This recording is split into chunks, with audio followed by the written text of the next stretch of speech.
சொக்கநாதன் பெற்றெடுத்த பிள்ளையாராம்.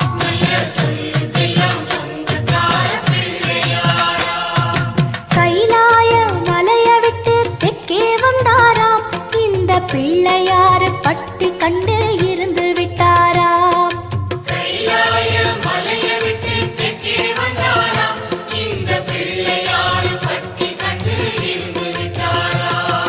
கணபதியார் வந்தாரம்மா, நம்ம உறவாக நின்னாரம்மா.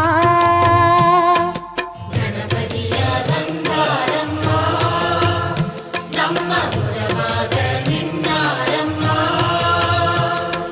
சொக்கநாதன்